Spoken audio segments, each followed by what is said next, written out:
Au nom du Père et du Fils et du Saint-Esprit. Amen. Le Seigneur soit avec vous. Et avec votre esprit. Veille, Seigneur, sur nos frères et sœurs, avec qui nous te prions aujourd'hui, et sur ceux qui sont dans l'épreuve. Donne-leur de découvrir ce que tu attends d'eux, et la force de l'accomplir par Jésus le Christ, notre Seigneur. Amen. Frères et sœurs, nous sommes réunis à nouveau en ce vendredi pour confier nos malades au Seigneur par l'intermédiaire de Saint Louan, et tout particulièrement en ce jour où nous approchons du 8 décembre, nous nous rappelons que cette prière pour les malades a commencé par une neuvaine à l'Immaculée Conception pour le 8 décembre. C'est donc une date anniversaire pour nous et l'occasion de renouveler davantage notre prière et le don de nous-mêmes pour nos frères. Ensemble, tournons-nous vers le Seigneur en reconnaissant que ce don de nous-mêmes n'est pas parfait.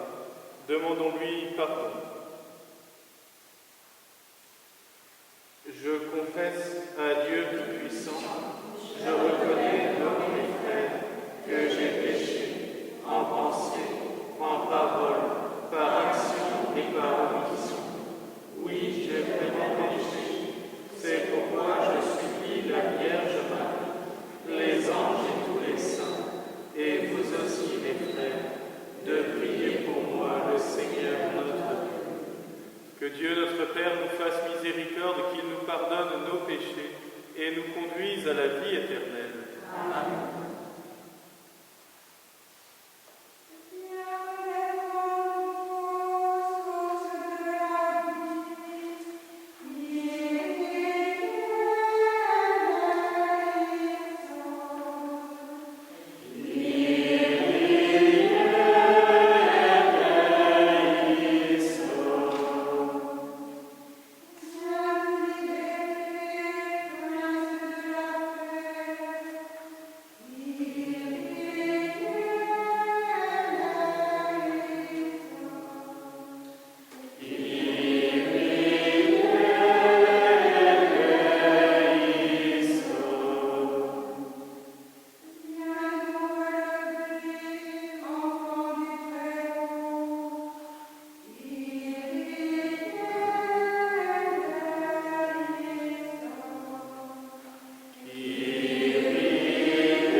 Le Seigneur soit avec vous. Et avec votre esprit. Évangile de Jésus-Christ selon saint Matthieu. Gloire à toi, Seigneur. En ce temps-là, Jésus parcourait toutes les villes et tous les villages, enseignant dans leurs synagogues, proclamant l'évangile du royaume et guérissant toute maladie et toute infirmité. Voyant les foules, Jésus fut saisi de compassion envers elles, parce qu'elles étaient désemparées et abattues comme des brebis sans berger. Il dit alors à ses disciples : « La moisson est abondante, mais les ouvriers sont peu nombreux. Priez donc le maître de la moisson d'envoyer des ouvriers pour sa moisson. » Alors Jésus appela ses 12 disciples et leur donna le pouvoir d'expulser les esprits impurs et de guérir toute maladie et toute infirmité. Ces 12, Jésus les envoya en mission avec les instructions suivantes. Allez vers les brebis perdues de la maison d'Israël. Sur votre route, proclamez que le royaume des cieux est tout proche. Guérissez les malades, ressuscitez les morts, purifiez les lépreux, expulsez les démons. Vous avez reçu gratuitement, donnez gratuitement. Acclamons la parole de Dieu.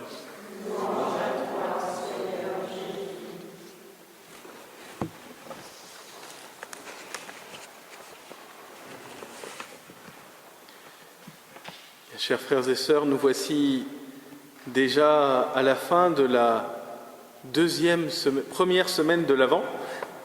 Et le deuxième dimanche, ce sera dimanche, justement. Et finalement, ça passe très vite ce temps de l'Avent. Parce que dimanche, ce sera le deuxième, dimanche d'après, ce sera le troisième, et déjà nous serons à moins de 10 jours de Noël. C'est finalement peut-être une grâce du Seigneur qu'à la fois il nous laisse un temps d'attente et en même temps il ne le met pas trop long. Parce qu'il sait bien que ce qui est difficile chez nous, c'est généralement la persévérance. Nous connaissons tous la fable du lièvre et de la tortue, et nous comprenons tout à fait, en tout cas moi je comprends tout à fait que le lièvre se dise « j'ai encore le temps ». Et au final, il arrive trop tard. Alors que la tortue, elle, peine chaque matin. Et donc, ce temps de l'Avent, il nous permet de faire les lièvres. Il nous reste 22 jours avant Noël, 3 grosses semaines. Finalement, c'est bon, on peut y aller à fond. Ça n'est pas trop long.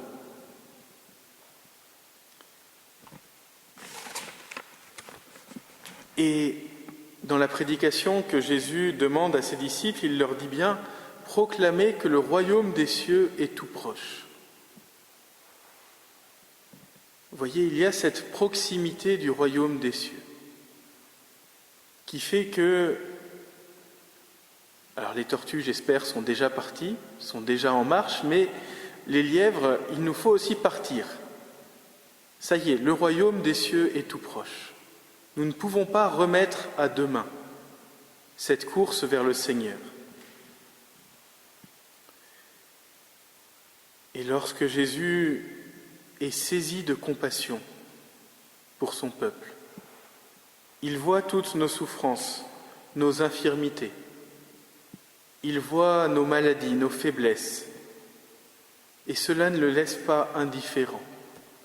Jésus est saisi de compassion. C'est-à-dire que cette souffrance, il la porte avec nous. Il fut saisi de compassion envers les foules parce qu'elles étaient désemparées et abattues comme des brebis sans berger. Peut-être que nous connaissons chacun dans notre entourage ces brebis sans berger. Ces gens qui sont désemparés, qui n'ont plus d'espérance. Et cela peut venir vite. On pourrait même être en bonne santé et être désespéré. Si l'on ne croit pas qu'il y a une vie après la mort, si l'on ne croit pas qu'on peut être sauvé, alors quel désespoir. Imaginons quelques secondes que nous ne puissions pas être pardonnés de nos fautes, de nos péchés. Imaginons l'horreur dans notre tête, porter jusqu'à la fin de sa vie le poids de ses fautes, sans rémission possible. Nous comprenons alors à quel point cela est lourd et quasiment impossible à porter, et à quel point nous avons besoin de ce Sauveur. Et lorsque nous sommes touchés par la maladie, il y a aussi ce besoin d'un Sauveur, urgemment. Parce que la souffrance, elle s'amplifie sur le long terme. Si on vous fait une piqûre une fois, on peut avoir peur, mais finalement, ça passe. Si c'est une fois par an, il y a une petite appréhension, mais ça passe aussi. Mais lorsque c'est une fois par jour ou plusieurs fois par jour, alors même le moment qui précède la piqûre est déjà ce moment de souffrance. Et on a l'impression qu'elle devient de plus en plus douloureuse à chaque fois. Il y a comme une lassitude qui s'installe. Ou c'est pareil pour une rage de dents. Ça pourrait être supportable 10 minutes, ça l'est beaucoup moins au bout de 2 heures, et si ça doit durer toute la nuit, alors là, on dit même une douleur à se frapper la tête contre les murs. Et dans les malades que nous connaissons, certains portent ces souffrances. Et c'est cette répétition, cette accumulation qui augmente en eux la souffrance, l'aspect de solitude. Parce que ceux qui sont autour de vous ne peuvent pas comprendre. Eh bien,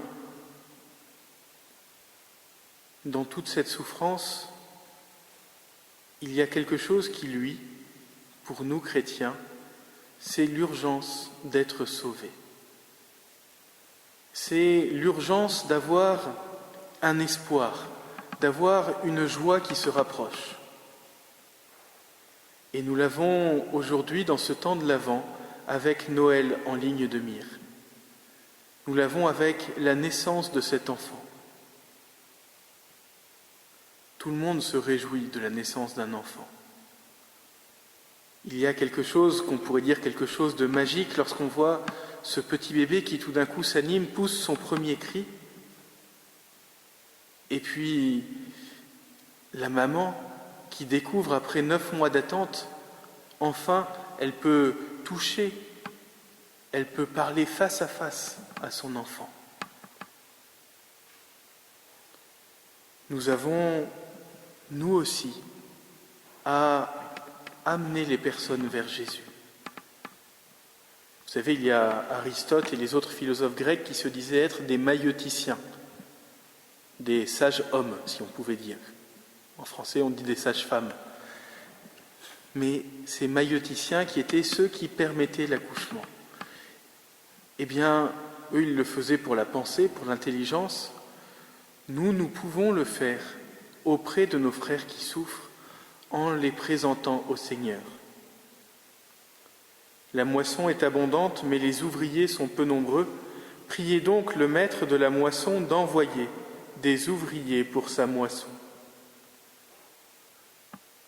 Nous avons à être attentifs à l'appel du Seigneur, parce que tous nous pouvons être appelés un jour ou l'autre à être ouvriers pour sa moisson. Certains le sont par toute leur vie. D'autres, il va leur être demandé de moissonner à un moment précis. Et ceux-là aussi sont essentiels au plan de Dieu.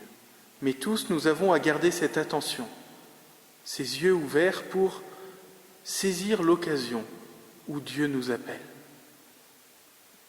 C'est exactement ce qu'il s'est passé lorsque Marie était à Nazareth, sans doute encore chez ses parents, fiancée à Joseph, et tout d'un coup l'ange apparaît.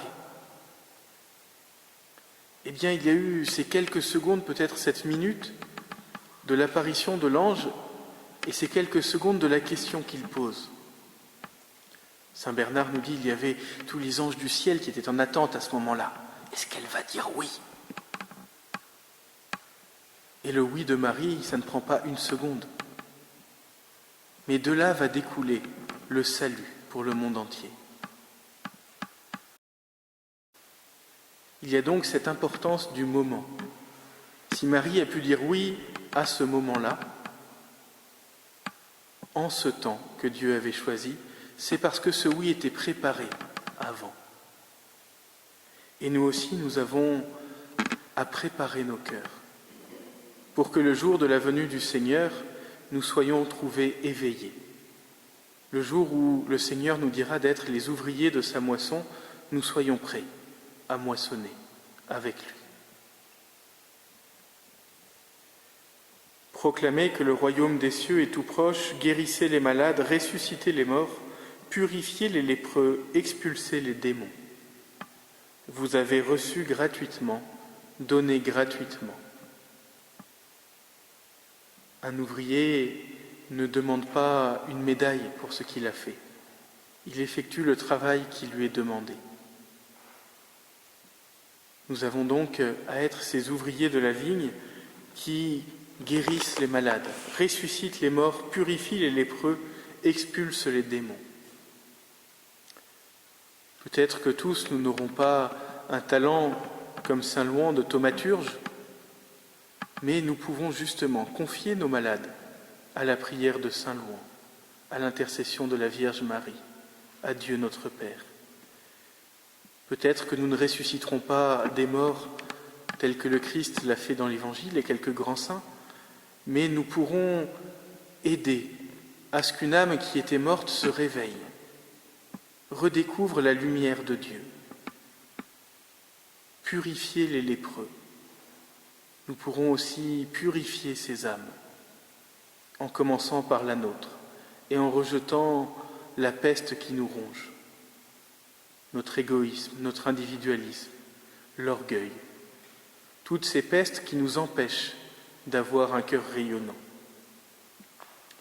Nous pourrons aussi expulser les démons, notamment dans la correction fraternelle. C'est parfois très difficile de corriger un frère, parce que on se dit, mais d'abord, peut-être qu'il va me répondre. Si moi je me plains parce qu'il n'est jamais à l'heure, peut-être qu'il va me répondre que moi je chante faux. Et donc ça risquerait de me blesser aussi, il vaut mieux ne rien dire. Eh bien non. Peut-être aussi que le frère ne va pas accepter ma remarque. Peut-être que je ne sais pas la dire correctement. Il y a donc là tout un apprentissage du cœur.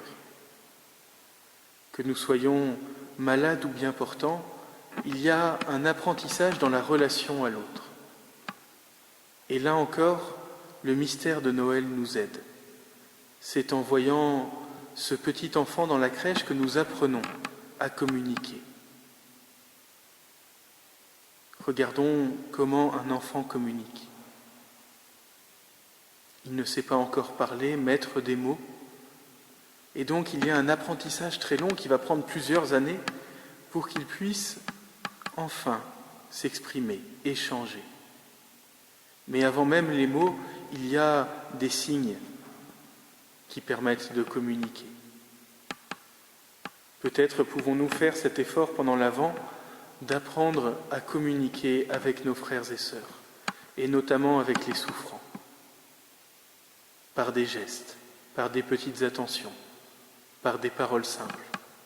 Savoir exprimer combien l'autre est important pour nous. Alors nous ressemblerons au Seigneur qui nous a montré combien nous étions importants pour lui, puisqu'il est venu jusqu'à se faire homme pour nous sauver, au nom du Père et du Fils et du Saint-Esprit.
Père bien-aimé, prions Dieu, le Père Tout-Puissant, d'avoir pitié des hommes dans l'épreuve, qu'il délivre les captifs, qu'il donne force aux malades, qu'il soutienne les affligés. Et nous allons maintenant confier au Seigneur tous nos malades en les citant. Vous pourrez aussi mettre en commentaire, soit sur la vidéo Facebook ou YouTube, les noms des gens que vous voulez confier, et nous les confierons à la prière des sœurs. Seigneur, par l'intercession de Saint Laurent, nous te prions pour Louis, Marie-Charlotte, David, Jeanne, Jean-Étienne, toutes les personnes dont l'intervention chirurgicale est repoussée à cause de la pandémie.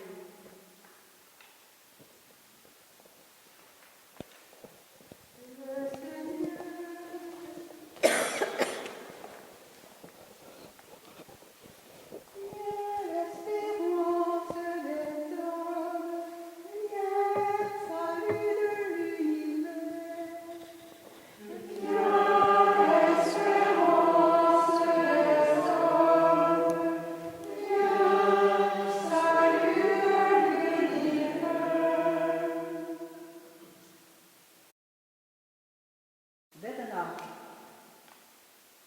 Françoise, Ginette, Pierre, Jean, Timothée.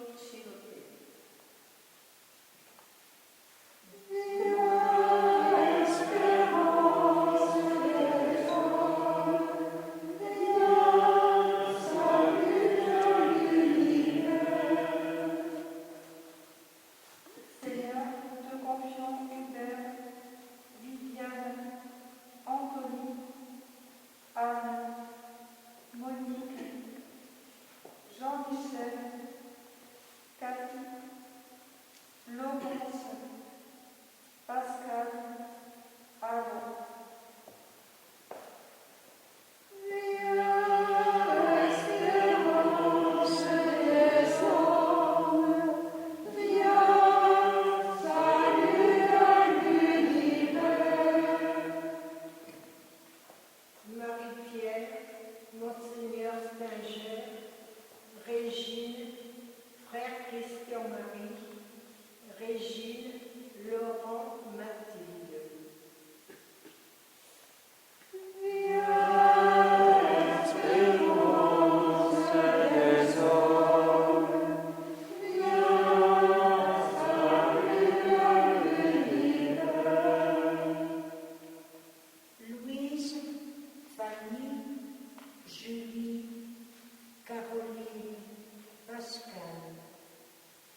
de la pandémie.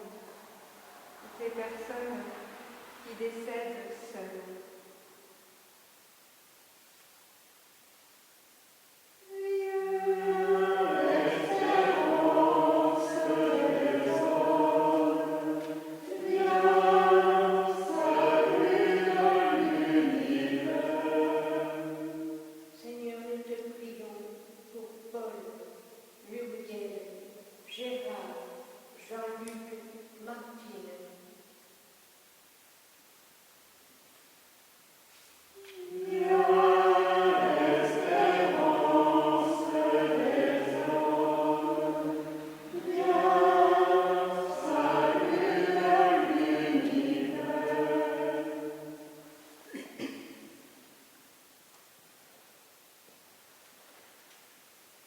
Pour Marie, pour Virginie, pour Jean-Baptiste, pour tous ceux que nous portons dans notre prière.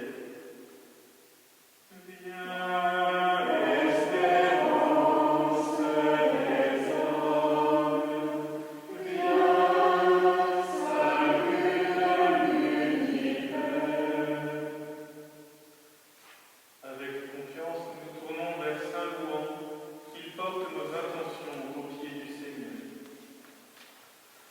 Ô bienheureux Saint Louan, qui avait rendu la santé à un grand nombre de malades et d'infirmes, procurez-nous la santé du corps et surtout celle de l'âme, afin que, marchant sur vos traces, dans l'humilité et la pénitence, le renoncement au monde et à nous-mêmes, nous méritions d'avoir part avec vous aux joies ineffables de l'éternité.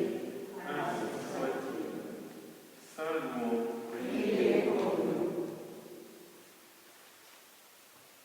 En ce jour anniversaire de notre prière des malades, dans cette grande neuvaine de l'Immaculée Conception, nous nous tournons vers celle qui a été conçue sans péché, celle qui a dit: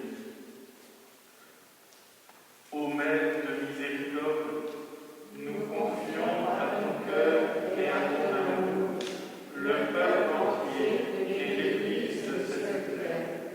Garde-nous de toute injustice, de toute division, de toute violence et de toute guerre. Garde-nous de la tentation et de l'esclavage du péché et du mal.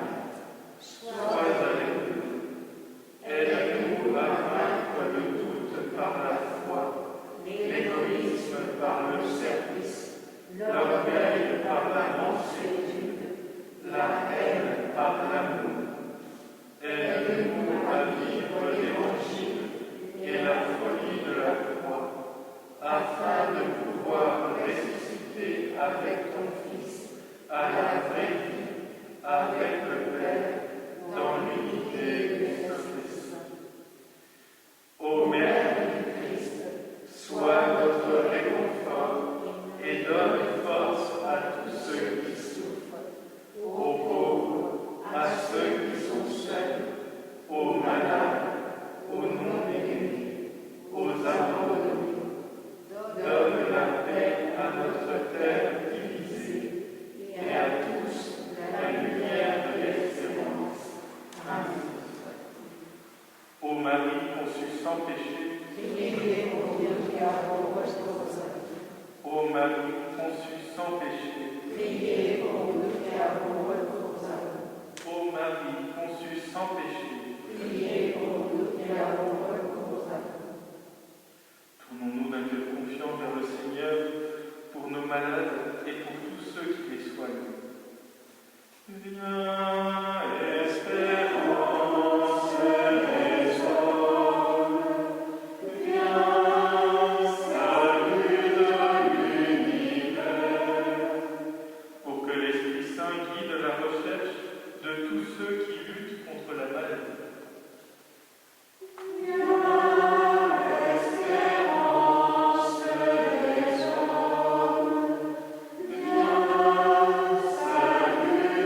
Salut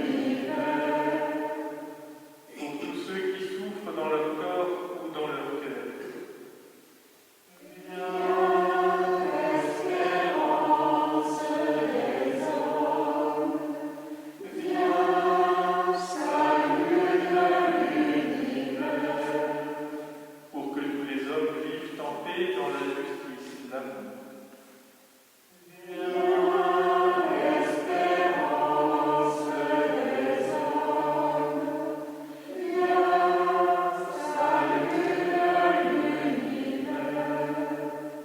Pour l'Église et pour tous ceux qui en ont la charge.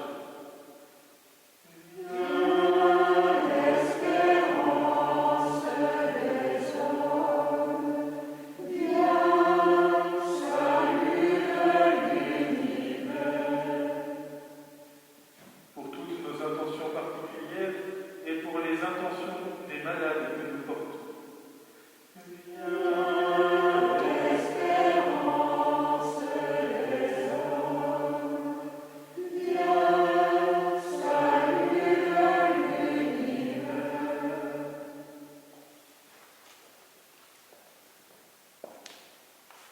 Et maintenant, bénir tous nos malades. Seigneur Jésus, toi qui passais en faisant le bien et en guérissant, nous te prions de bénir ces malades. Donne à leur corps la force, à leur âme la patience, pour qu'ils supportent leurs souffrances, qu'ils retrouvent la santé et que de retour parmi leurs frères, ils aient la joie de te bénir, toi qui règnes pour les siècles des siècles. Amen. Tournons-nous maintenant vers le Seigneur, lui qui est présent dans le très saint sacrement.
Merci à vous tous pour cette prière des malades. Nous pouvons continuer à confier nos malades aux sœurs. Merci aux sœurs pour leur accueil, pour leur prière.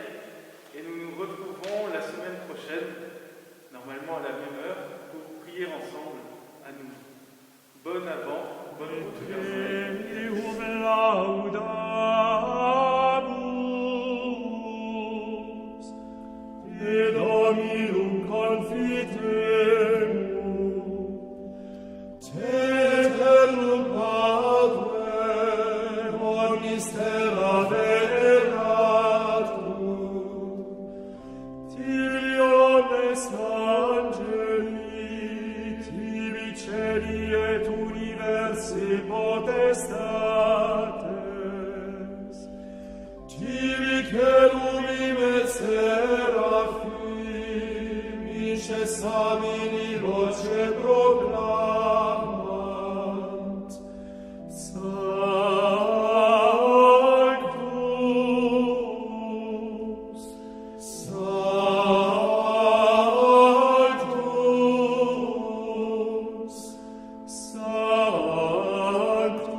Pleni sunt sceli et terra,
Tu ex gloriae Christe, tu Patris sempiternus Spirius,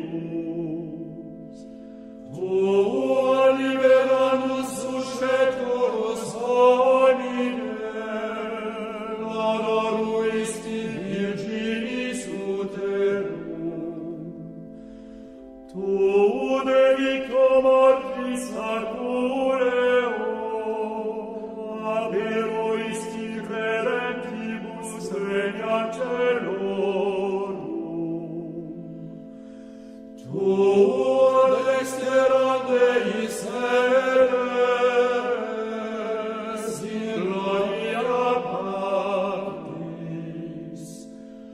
iud ex crederis eserenturus, te ergo quesumus tuis fabulis subveni, vos precioso sanguine redemisti, eterna fac, sanctis tuis in gloria numerari, salvum fac populum tuum Domine, et benedice regnitati Tue, et regeos, et extolle illos usque in aeternum, per singulos dies benedicimus Te, et laudamus nomen Tuum in saeculum, et in saeculum saeculi. Ignare Domine Dieistos, sine peccato nos custodire, miserere nostri Domine, miserere nostri,